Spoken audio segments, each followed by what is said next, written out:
For the next part to start. No, burn it up. It's not important. Here we go. Here we go. Just leave it at your table. There you go. Yeah!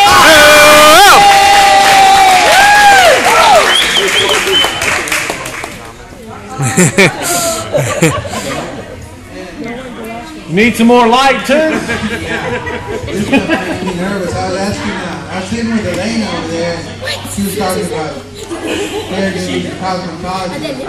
I had asked my 4-year-old granddaughter if she could fix my hair and make it look good, and she said, "You're silly, Papa." And that's pretty much the same answer I got from That's good. Anyway, this kind of stuff makes me a little bit nervous. I saw Winker here. You won't see him very often, but there he is. His family and my family shared a house for a while, and we'd come home sometimes and find him sitting on the couch with the lights out, watching SpongeBob SquarePants with the TV muted. I don't know if they were lip reading or what they were doing. They're all musicians, so there's no telling. Some of y'all know you haven't seen us around lately. You know that I've been traveling, mostly in Texas this year, and it's been one thing after another. And some of you know, I go on missions. We've been on many. I'm kind of got that in common with Steve Ware. He's been on a lot of missions. He loves to travel. So when he and Fallon got married, I mean, he's been to Nicaragua and no telling where else. He decided he's going to take her for the honeymoon. We got to take her to Athens. That's right there up by Corsicana. you drive into Corsicana, and there's a big billboard. It says something like "Silky Things Lingerie Shop," right next to Tractor Supply. That's what it says on the sign. I'm not kidding you. I guess that's a southern thing. I don't know if that happens. They'll pick up some cow manure, and something nice from a sweetheart. But anyway, they're traveling. They weren't in a hurry, so they're taking some of the back roads, enjoying the scenery. When Steve says, "We'll stop up here in the next little town, get something to eat." Fallon says, "Well, what's coming up next?" Steve said, "It's Mahia." And Fallon said, "Oh, that's Mexia." He said, "No, dear, it's Mahia." She said, "No, everybody knows it's Mexia." And back and forth, back and forth. Finally, Fallon said, "When we get there, we're going to stop first place we see, and we're going to ask them about it." So they drive in, and they see a little fast food restaurant. So they stop in there, and Fallon says to the lady working there, "Would you please tell us what the name of this place is? And say it real slow so Albert Einstein here won't miss it."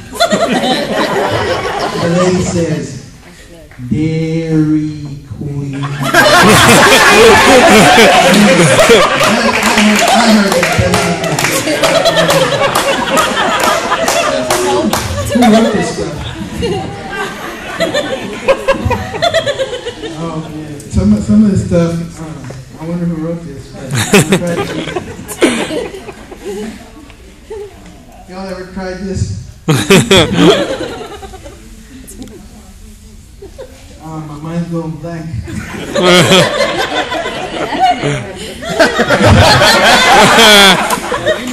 Panic. Anyway, I did some of the traveling I did was to help out my brother. This is kind of tragic, and it's really tragic. It's not a funny thing, but sometimes there's even humor in that because he's only 57 years old, but he's been diagnosed with dementia. So I was moving him from Dallas back to where we grew up, where he wanted to be there, and he's still got enough of his mind so that he can do a lot for himself, but he forgets some of the simplest things. So when we left Dallas, it was a cold morning, and he almost always wears his Dallas Cowboy jacket that's about 20 years old. It's all tattered and stuff, but he loves it. Yes. So it was zipped all the way up to the school and buttoned at the top. So we got about 100 miles south, and he started telling me he was warm. I said, "Well, let's get that jacket off." And he couldn't remember how to unbutton it, just a button. Couldn't remember. So we were at a convenience store, and so I went over there and unbuttoned it and sit it down. And he said, "Whoa, that's a lot of hair." He'd forgotten to put a shirt on. And so, you know, I was feeling sad and all that for his condition, but that kind of made me laugh. He laughed too, so it was. I got him down there, and I'm driving to places where I hadn't been in a while, and remembering my youth and growing up and all that, when I started dating my beautiful wife over there, and That's me. I fell in love right away, but she wasn't so fast. And I remember calling her one time, and I said, "What you doing? And can I come over?" She said, "Come on over. Nobody's home." So I drove 10 miles, got there, no one's home. As you can see, we kind of made it now. We've been together a while, but we had our kids, and I remember when they were growing up, you know, you got to teach them out of the bad habits. And Mario, I mean, he loved to tell you stories that were not true. I think he still does that. The other one. He's here, we'll use him. I remember the time that I came home and they said, "You're not going to believe this." I said, "What happened?" He said, "Well, Mario come running inside and looked like he's scared." I said, "What's the matter?" He said, "There's a big old bear out in the yard." We lived in Houston at the time. And she looked outside and said, "Now, Mario, you know it's just a neighbor's dog." Said, "Now, I've been telling you about that line. You go to your room and you talk to the Lord. You tell him you're sorry for that line." So he was little, so 2 or 3 minutes later, she went in there to see how he's doing. Said, "Well, did you talk to the Lord?" And Mario said, "Yes, ma'am." "What did he say?" He said, "It's okay, because the first time he saw the neighbor's dog, he thought it was a bear too."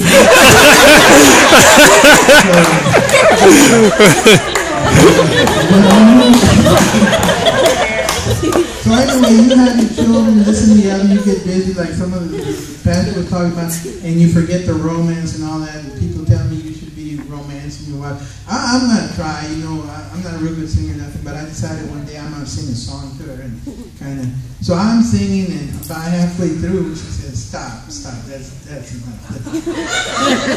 I said, okay. But there's still 49 bottles of beer on the wall. So now our kids have their kids, and they come visit. Sometimes a little bit of rivalry going on. Some of y'all know Josue. He used to go to church here, and his little girl, she's 4 years old. Well, my daughter's visiting. She's got 2 kids, and after they're together a while, my daughter says to Josue, "Your daughter's spoiled rotten." I said, they all smell like that.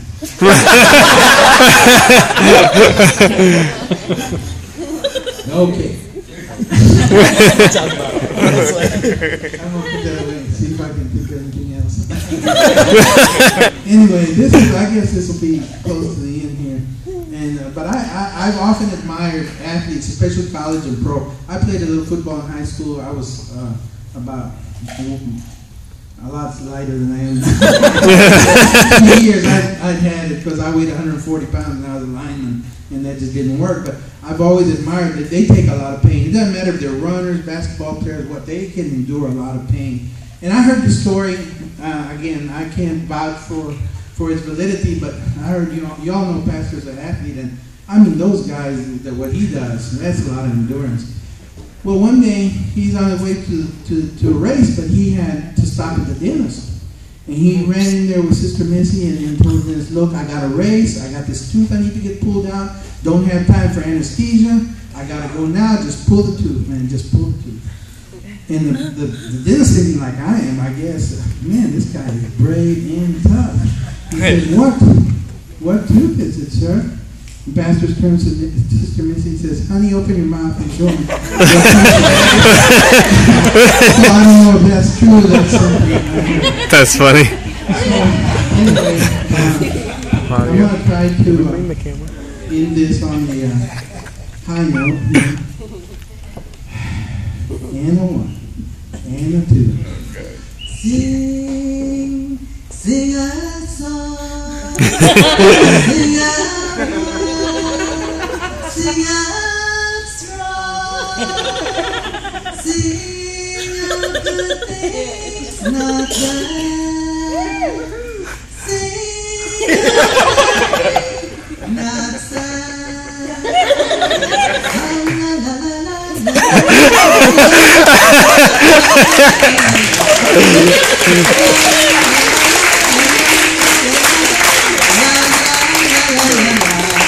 Thank you.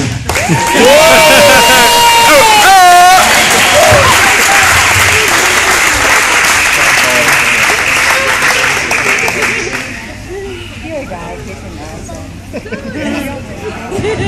didn't.